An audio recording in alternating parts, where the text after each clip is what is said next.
Hi, Trisha Cornelius here. Today is World Literacy Day, and so I decided to actually do a vlog about it. Okay, because it was World Literacy Day and I'm a full-time mom, I decided that it would be quite fun for Lucas and I to read 10 books together. So one of the ones that I chose was How Do Dinosaurs Learn Colors and Numbers? And what I absolutely love about it is the detail that's in it. On each page there's the name of the dinosaur included somewhere in it, and it's a really quick, super fun read, really easy font. Obviously the dinosaurs are anthropomorphized, but it's actually great fun and Lucas absolutely loves it. It's one of the books that he'll actually grab for himself, so I decided that that would be quite cool.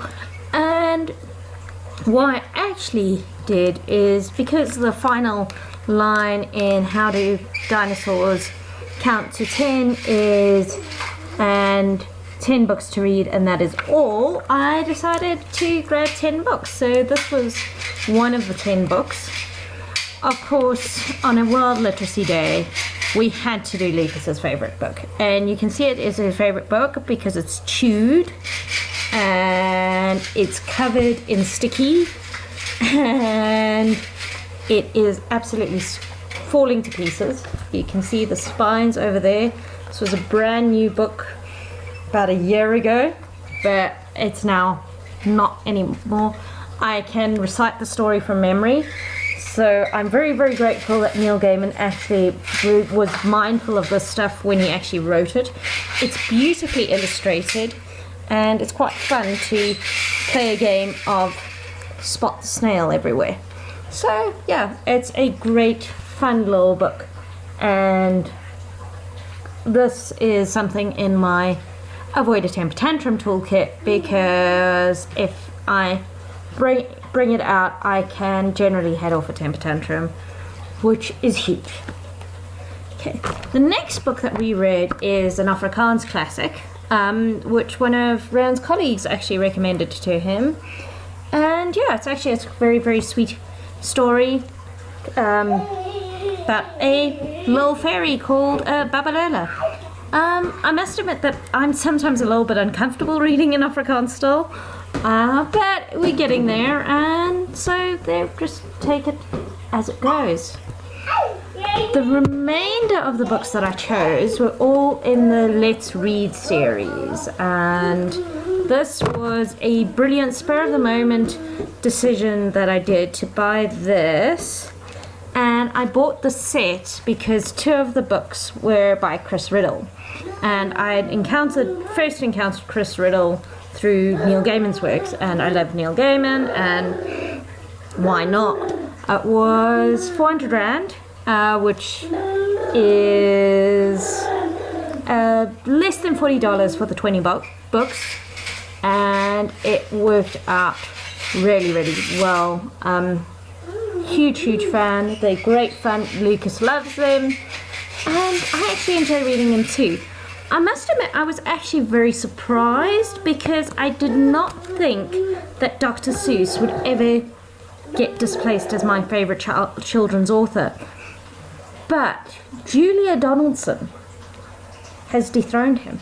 I absolutely love her books, and probably what I like the most about them is there's no hero doing the rescuing. The protagonist always has to rescue themselves, especially, I mean, here there's the book The Princess and the Wizard, and there's no prince coming in to rescue the princess. It's all her ingenuity that gets her out of the situation. So that's really cool. The Gruffalo is an absolute classic, and yeah, it was first published about 15-16 years ago, and it is an amazing book. Cats Ahoy is quite a fun book. I have seen people object to the one line, which I can understand, because it's in the one thing. In a panic, the fisherman fled up the deck, leapt into the lifeboat, and paddled like heck. And some people have said it's not necessarily a good idea to introduce kind of swearing into a children's book. I see the point. I still love it. I especially love the explanation about why the cats make the sound meow. That it's whenever they do something naughty, they just look up all sweetly and answer meow. Hey, Lucas. Can I finish? Oh, hey, that's us. That's us on the computer. One of the other books is Little Ogre Surprise Supper, and this is told from the perspective of a little boy who's planning a big party for his mum, and it's an absolutely classical book. Love it to pieces. Also, Room on the Broom, another Julia Donaldson, great fun. I actually saw the video adaptation of this the other day, and it is brilliant, and it adds a new layer of empathy to the story, and really, really good. And yeah, it's absolutely fun. Hamilton's Hats is a book that really appeals to the anti-authoritarian in me, because at the beginning there's a bit about Hamilton's mum worrying about the fact that Hamilton is a very vain little pig and she does not know what is going to become of him. You have many lessons to learn in life, and you will learn none of them from hats. And throughout the story, Hamilton actually learns various life lessons like determination and patience and generosity and bravery because of his hats. And I absolutely love that little bit of tongue-in-cheekness. The next book is one of the reasons why I picked it up, The Emperor of Absurdia, which is a very fantastical novel and is great. Well, not novel, it's a little children's story. And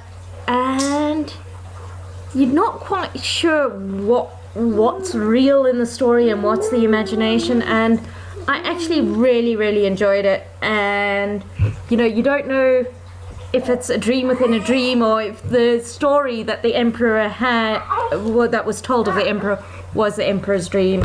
And I actually love it. It's very, very nuanced, and as a book that I've read plenty of times, it actually has depth that I did not expect from a children's reader.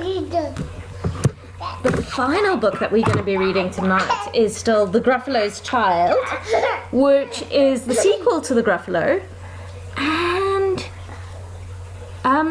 has a turn of the villain being a little mouse. And yes, it's absolutely brilliant, and that's what we're going to be doing for World Literacy Day, which we're going to be getting on with in a few more minutes. We've still got 4 books to read, and that's what we're going to start doing now. Hey, are we going to say bye-bye? Say bye-bye. Say bye-bye. Hey. Thanks for watching, and who knows, maybe this will become a regular thing. Cheers.